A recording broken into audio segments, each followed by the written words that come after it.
भक्कड़ ससुराल। बाप रे बाप, ये बंगला है या महल? महल नहीं, संगमरमर का महल बोल। जैसा घर है वैसा ही लड़का भी निकल जाए तब तो सोने पर सुहागा हो जाएगा। क्यों जी, है कि नहीं? राज करेगी हमारी बेटी। मकान का क्या है भाग्यवान, वो तो पूर्वज की संपत्ति भी हो सकती है। खुद का अर्जा हुआ क्या है वो भी तो देखना पड़ेगा ना। पता चला बाहर है खड़ा बंगला, अंदर से लड़का निकला कंगला। यही तो करके आज मैं 29 साल की हो गई पापा। लड़का आपकी शहर का भी चाहिए, शहर में भी आपके घर से 20 मिनट की दूरी से दूर तो उसका घर होना नहीं चाहिए। ऊपर से आप इतनी खोजबीन करते हो, इतना ज्यादा दोष निकालते हो कि हर बार मेरा रिश्ता होते होते टूट जाता है। मनीषा और पूरब की एक ही बेटी थी मालती, जिसकी शादी की उम्र उसके खुद के मुताबिक किसी भी वक्त खत्म होने वाली थी। पर पूरब अपनी बेटी को लेकर इतना प्रोटेक्टिव था कि वो हर रिश्ते को 10 बार जांचता और 10वीं बार तक उसमें कोई ना कोई खामी निकालकर उस रिश्ते को ना कर देता था। और इसी तरह मालती के लिए आए एक रिश्ते की खोजबीन करने पूरब अपने परिवार के साथ पहुंचता है लड़के वालों के घर के बाहर। घर के बाहर तो फॉर्च्यूनर खड़ी है। वो भी नई मॉडल है पापा। अब ये तो उनकी खानदानी गाड़ी नहीं हो सकती ना। और अपने पापा को ताना मारती हुई मालती अपने मम्मी पापा के साथ घर के अंदर जाती है, जहां लड़के वाले पहले ही उनके इंतजार में बैठे थे। मालती पंकज के परिवार से मिलती है। ये बंगला आपका ही है, मतलब आपका बनाया हुआ है? अपना है जी, बिल्कुल अपना है। इस बंगले की एक एक ईंट मेरी मेहनत की कमाई की है, वरना हमारे पास था ही क्या। खाली हाथ आया था इस शहर में। शहर नया, लोग नए, मेहनत कर पाई पाई जोड़ने के बाद ये सब बनाया मैंने। पर ये घर, ये गाड़ी मैं अपने साथ तो लेकर जाऊंगा नहीं, सब कुछ पंकज को ही देकर जाऊंगा। यानी कि अगर मालती हमारे घर की बहू बनी तो सब उसी का होना है। अच्छा, लड़की को तो मैंने देख लिया, अब रिश्ते का मैं सोच कर बताता हूँ। इस बार नहीं पापा, मुझे तो इस परिवार में कोई कमी नहीं लग रही है। मुझे पंकज बहुत पसंद है पापा। ये लो जी, लड़की को लड़का भी पसंद है। ऐसे भी हमारा बेटा हीरा है। आप बिल्कुल भी फिक्र मत कीजिए पूरब जी, राज करेगी मालती हमारे घर। और क्या था, अब जब लड़की ने खुद ही आगे बढ़कर हाँ कर दी तो कौन सा लड़का पीछे हटता। पंकज को तो मालती पसंद आ ही चुकी थी। आने वाले अगले मुहूर्त में पंकज और मालती की शादी हो जाती है और बहू बनकर मालती पंकज के बंगले में आ जाती है। पहले 2-4 दिन तो अच्छे से कट जाते हैं। मालती रोज अपने ससुर जी को हिसाब करता देखती थी। फिर एक दिन मालती उनके पास जाती है उनकी मदद करने। अकाउंट्स बुक चेक कर रहे हैं क्या पापा जी? दिखाइए तो, मैं टैली कर देती हूँ। आफ्टर ऑल कॉमर्स की स्टूडेंट हूँ। अरे वाह वाह, बड़े सही समय पर आई है तो बेटा। देख तो जरा, 3 दिन से मैं हिसाब मिलाने की कोशिश कर रहा हूँ, पर ये 476 रुपए का हिसाब नहीं मिल रहा। बस 476 रुपए का हिसाब पापा जी? पैसे की बात सुनते ही पंकज फौरन वहां आ जाता है और मालती के हाथ से हिसाब की कॉपी लेते हुए कहता है, पिछले महीने का तो 12,000 कुछ था ना पापा। अब हम में मालती भी जुड़ गई है तो चलो एक नंबर भी जुड़ गया, तो हिसाब 15,000 तक का होना चाहिए था। पर ये 15,476 रुपए कैसे हो रहा है? तो पिछले 3 दिन से आप ये 476 रुपए का हिसाब ढूंढ रहे हैं। हे भगवान, आप जिस तरह से दिन रात हिसाब कर रहे थे, मुझे लगा यहाँ करोड़ों की हेरा फेरी हो गई है। और नहीं तो क्या बेटा, बजट देखकर चलना पड़ता है। हम लोगों ने अपना अपना बजट सेट करके रखा है। प्रति मेंबर पूरे 3,000, उसमें जितने उड़ाने हो उड़ाओ, कोई पाबंदी नहीं।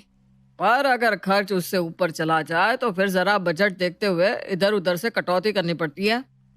एक आदमी पर 3,000? बस 3,000? तो ऐसे ही तो चलता है घर बेटा, वरना जिसे बेफिजूल खर्च करने की आदत हो गई ना, वो तो सोने का ढेर भी खाकर खत्म कर देगा। सभी की बातें सुनने के बाद भी मालती कुछ ज्यादा रिएक्ट नहीं करती और रसोई में खाने की तैयारी करने चली जाती है। पापा जी को लगता है वही बिजनेसमैन है। क्या मैं नहीं जानती कि किस तरह लोग नई बहू से सारी संपत्ति छुपा कर रखते हैं कि कहीं बहू आते ही पैसे उड़ाना शुरू ना कर दे। खैर पापा जी भी गलत नहीं है, पर मैं वैसी बहू नहीं हूँ। बेकार में ये सब लोड ले रहे हैं। पर कुछ दिनों में इन्हें मेरा नेचर समझ में आ जाएगा और ये वापस से अपनी ओरिजिनल लाइफ जीना शुरू कर देंगे। बाहर हुए पूरे डिस्कशन को एक झूठ समझकर मालती तो अपनी ही धुन में खाना बनाने लगती है और रात को सभी खाने की टेबल पर बैठकर खाना खाना शुरू करते हैं। बड़े दिनों बाद किसी और के हाथ का खाना खाया है। भाभी मजा आ गया कसम से, बहुत ही टेस्टी खाना बनाया है आपने। सही में मुझे भी ना वैसे आलू की सब्जी बड़ी अच्छी लगी, पर मुझे लगा मैं खुद की बनाई सब्जी की तारीफ करूंगी तो कहीं अपने मुंह मिट्टू ना लगे। मम्मी जी, एक और रोटी पास कीजिए ना। बताओ तो है एक और रोटी? 2 रोटी तो खा ली बहू तूने, हम ना 2 ही रोटी खाते हैं। अब क्या है ना, रात को ज्यादा खाने से गैस भी तो हो जाती है। और आजकल वो नया चलन नहीं देखा क्या, पहले खाओ फिर कैलोरीज बर्न करो।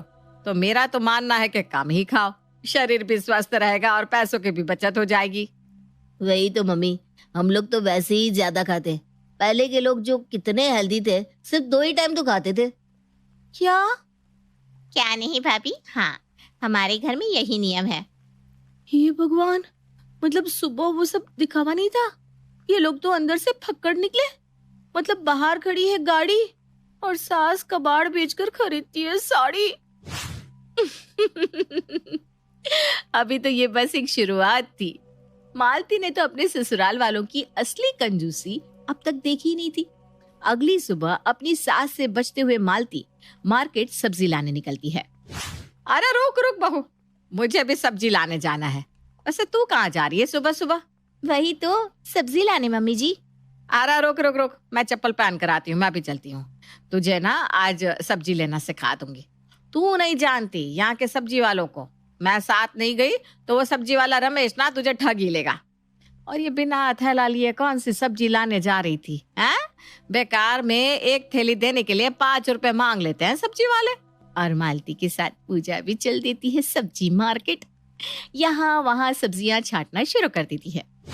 30 रुपए अभी दूंगी मैं तुझे, 30 रुपए। दाम तो ऐसे बोलता है जैसे पहली बार तुझसे सब्जी ले रही हूँ। चल 10 में दे दे। नहीं पड़ता माँ जी, आपको तो मैं बोल बोल कर परेशान हो गया हूँ। पिछले 20 मिनट से वही रट लगाए जा रही हैं। 30 से कम नहीं होगा, बस इतने में लेना है तो कहिए, मैं पैक कर दूं, नहीं तो आप कहीं और से ले लीजिए। अरे कैसे नहीं देगा तू, मैं भी देखती हूँ। भिंडी तो मैं तेरी दुकान से ही लेकर आऊंगी। और सब्जी मंडी में जोर जोर से पूजा सब्जी वाले से मोल मुलाई करने लग जाती है। और इत्तेफाक से मालती की सहेलियां भी उसी मार्केट में सब्जियां खरीद रही थी। अपनी सहेलियों के सामने अपनी सास को 2-2 रुपए के लिए सब्जी वाले से लड़ता देखकर मालती तो शर्मसार हो जाती है। छोड़िए ना मम्मी जी, या तो ले लीजिए 30 रुपए में सब्जी या मत लीजिए, पर चलिए यहाँ से किसी और सब्जी वाले से ले लीजिए, सारे लोग देख रहे हैं। मेरे साथ आज मेरी बहू है, वरना मैं 10 रुपए से 1 पैसा ज्यादा नहीं देती। चल अब 15 में डन कर, चल। और जब रमेश भिंडी पैक कर रहा होता है, चुपके से पूजा एक लौकी अपनी थैली में डाल लेती है, जिसे देखकर मालती की सहेलियां जोर जोर से हंसकर उसका मजाक उड़ाने लगती है। मिल गया तुझे सपनों का महल, उससे अच्छा अंकल जी की बात मानकर जरा जांच परख कर लेती। बेचारी मालती, अब कर भी क्या सकती थी? अब ओखली में तो उसने सर दे ही दिया था, तो अब मुसल से डर के भी क्या फायदा था? बहुत परेशान कर दिया है इन लोगों ने अपनी फक्कड़पनी से मुझे। इसका कुछ न कुछ तो उपाय निकालना ही पड़ेगा। मालती खुद में ये बात कर रही थी कि तभी उसे अपने ससुर के करहाने की आवाज आती है। महेश की आवाज सुनकर पूजा और मालती भागते हुए उसके कमरे में जाते हैं, जहाँ वो देखते हैं कि पेड़ पकड़कर महेश इधर उधर करवटें बदल रहा है। ओह माय गॉड, लगता है पापा के पेट में बहुत जोरों का दर्द हो रहा है मम्मी जी। हाँ बेटा, देखना तो कैसे तड़प रहे हैं तेरे पापा जी। हमें इन्हें डॉक्टर के पास लेकर चलना चाहिए। ऐसी कोई बात नहीं बहू, ऐसे दर्द तो आते जाते रहते हैं। जरा सा अजवाइन ला दे, नाभि पर रख दूंगा तो दर्द में आराम हो जाएगा। इतनी क्या कंजूसी करनी पापा जी की जान ही चली जाए। मैं अभी गाड़ी निकालती हूँ, 5 मिनट लगेगा पापा जी, हम डॉक्टर के पास पहुँच जाएंगे। आप फिक्र मत कीजिए, पैसे मैं दे दूंगी। अपने ससुर जी और सास को गाड़ी की बैक सीट पर बिठाकर मालती गाड़ी स्टार्ट करती है। गाड़ी मुश्किल से 1 किलोमीटर भी नहीं चलती कि महेश कहता है, इससे ज्यादा और नहीं चलेगी गाड़ी बहू, गाड़ी रोक दे। पर क्यों पापा जी, आपके पेट में दर्द है ना, ये सारी बातें तो हम डॉक्टर के पास जाकर भी कर सकते हैं। ये बेकार की बात नहीं है बहू, ये तो सबसे इम्पोर्टेंट बात है। गाड़ी तो हमने बस खड़ी करके रखी है, चलाते थोड़ी ना है। तभी मैं सोचूं इस गाड़ी पर धूल क्यों जमी हुई है। सामने देख बेटा, डैशबोर्ड पर एक डायरी रखी हुई है, उसे हम मेंटेन करते हैं कि गाड़ी कितनी चली है, कितने मिनट के लिए चली है, कितना डिस्टेंस कवर किया है हमारी गाड़ी ने, कितने का तेल लग गया। इस महीने वैसे भी शादी के कारण बहुत मेहमानों का आना जाना हो गया था ना इस गाड़ी में। वैसे भी बेचारी पिछले महीने ज्यादा चल चुकी है, तो अब बचत तो करनी पड़ेगी बहू। तू ना यहाँ साइड में गाड़ी पार कर दे। और पूजा जी जरा डायरी में लिख लीजिए ना, आज गाड़ी 1 किलोमीटर चली है। हाँ बहू, तेरे ससुर जी ठीक कह रहे हैं। क्यों बेकार में गाड़ी का तेल फूंकना। पापा जी ने जो बताया तू डायरी में नोट कर, तब तक मैं ऑटो रुकवाती हूँ। आप दोनों ये क्या बोल रहे हो, मेरा तो सर चकरा जाएगा। इतनी कंजूसी। अरे तू 2 मिनट रुक ना बहू, कुछ नहीं होता, पलक झपकते ही ऑटो मिल जाएगा। वैसे तो ऑटो की भी जरूरत नहीं है, 2 पैर मारने हैं और सीधा क्लिनिक पर। तेरे पापा जी के पेट में दर्द हो रहा है, ऑटो रुकवाना ही पड़ेगा। कड़ी धूप में पूजा सड़क पर ऑटो रुकवाती रहती है, पर पूजा की शक्ल देखकर कोई ऑटो वाला ऑटो नहीं रोकता। 10 मिनट तक ऑटो का इंतजार करने के बाद पूजा को एक ऑटो मिलता है और फौरन तीनों ऑटो पर सवार होकर पहुंच जाते हैं डॉक्टर के क्लिनिक। छोटे से दर्द के लिए इतने बड़े क्लिनिक ले आई बहू, तू ना पूरा बजट बिगाड़ कर रहेगी। 40 रुपए मैडम। 40 कैसे? हाँ 40? तू गाड़ी चला रहा है कि घोड़ा चला रहा है? और हम तो 3 ही लोग हैं, चौथा तो तू है, तो 10 तो तेरे भी कटेंगे। बताओ भाई, अपना किराया भी हमारे में जोड़ रहा है। हम 3 लोगों का तो वैसे ही 30 रुपया होता है। ये ले 25 रुपए, और पैसा नहीं है मेरे पास। ये क्या बात हुई भला? 25? क्या मजाक है? चेहरे से तो आप लोग इतने गरीब नहीं लगते, पर हरकतें तो आपकी नौकरों वाली है। बाहू, तू अपने ससुर जी को डॉक्टर के पास लेकर जा, मैं अभी इसके होश ठिकाने लगाती हूँ। और 5 रुपए के लिए पूजा ऑटो के आगे सो जाती है। अरे ये क्या कर रही हैं आप? ऑटो सामने ही खड़ा है बहू, दर्द भी मुझे अब कम महसूस हो रहा है। चलो वापस चलते हैं, बेकार में डॉक्टर एक लंबा लिफाफा पकड़ा देगा सो अलग। और अपनी सास की इतनी ऊंची हरकत देखकर और ऐसी हालत में भी अपने ससुर को पैसा बचाता देख मालती ये ठान लेती है कि अब इन सब के होश ठिकाने लगाकर ही रहेगी। और पूरी दुनिया में चुनकर मालती ये अपनी ननद के लिए एक ऐसे लड़के का रिश्ता ढूंढ कर लाती है जो कंजूसी में उसके ससुराल वालों से 100 गुना आगे था। और लड़के का परिवार पहुंच जाता है मालती के ससुराल। पिंकी बेटा, मेहमानों को नाश्ता परोसो। नमकीन और नाश्ते की प्लेट पिंकी लड़के वालों के सामने रखती है। नाश्ता देखते ही लड़के वाले भूखे कुत्तों की तरह नाश्ते पर टूट पड़ते हैं। आराम से खाइए ज्ञान चिंची, वरना खाना गले में ही अटक जाएगा। अब जाकर जान में जान आई महेश बाबू। बताइए, कल रात चढ़ी थी ट्रेन में, उसके बाद टैक्सी, फिर पैदल, अब जाकर शाम के 5 बजे आपके यहाँ पहुंचे। 24 घंटे के ऊपर हो गए भूखे। कई खाने के रेस्टोरेंट दिखाई पड़े, पर मजाल है कि हम कहीं भी उतर कर खा ले। और खाते भी क्यों, जब हमें पता है कि हम 1000 रुपए लगाकर लड़की को देखने जा रहे हैं, तो उसका परिवार हमारी खातिरदारी तो करेगा, है कि नहीं? अब हम 1000 रुपए जितनी मोटी रकम सिर्फ लड़की को देखने आने की खर्च कर सकते हैं, तो लड़की वालों का भी कोई फर्ज बनता है कि नहीं? इसीलिए आपके स्वागत का पूरा आनंद लेने हम भूखे ही रहे। नाश्ते की पूरी प्लेट चाट चाट कर सफा चट करने के बाद महिमा कहती है, वैसे थोड़ा और नाश्ता मिलेगा क्या पूजा बहन? हाँ आंटी, क्यों नहीं। और महिमा अपने बैग से 3 टिफिन निकालती है और टेबल पर रखे हुए सारे स्नैक्स को अपने टिफिन में भर लेती है। वो क्या है ना बेटा, अब हम वापस लौटेंगे तब भी तो भूख लगेगी, तो रास्ते में यही नाश्ता काम आ जाएगा, बेकार में क्यों खर्च करना। और इसमें से कुछ बच गया तो कल दोपहर के खाने में काम आ जाएगा। ऐसे घर के एक टाइम के खाने के राशन की बचत भी तो हो जाएगी। जो है टाइट बोतल लाई थी ना आप, उसमें कोल्ड ड्रिंक भी भर लीजिए। वैसे आजकल ना पानी का बोतल भी बताइए कितना महंगा हो गया है। अब तो पानी भी मुफ्त में नहीं मिलता, इसलिए हम तो अपना पानी का बोतल घर से ही लेकर निकलते हैं। अरे बहू, जरा ये पानी की बोतल तो भर कर ला देना। बहुत कंजूसी की थी महेश जी और पूजा जी ने, पर वो कभी किसी के घर से डब्बा पैक करके नाश्ता नहीं लाए थे। पर अपने घर आए मेहमानों को ये भी करता देख वो बड़े हैरान थे। आज उन्होंने कंजूसी का ये गुण भी देख लिया। अब हमें छोटा मोटा आदमी मत समझिएगा महेश बाबू। प्रमोद बाजार में हमारा खुद का मार्केट है, 2 बंगले हैं। आपका बंगला तो हमारे बंगले के आगे कुछ भी नहीं है। 4 गाड़ियां रहती है घर के बाहर। मेरे बाद ये सब किसका होगा? प्रेम को ही तो देकर जाऊंगा ना। और अगर आपकी बेटी हमारी बहू बनी तो सब कुछ पिंकी का ही हो जाएगा।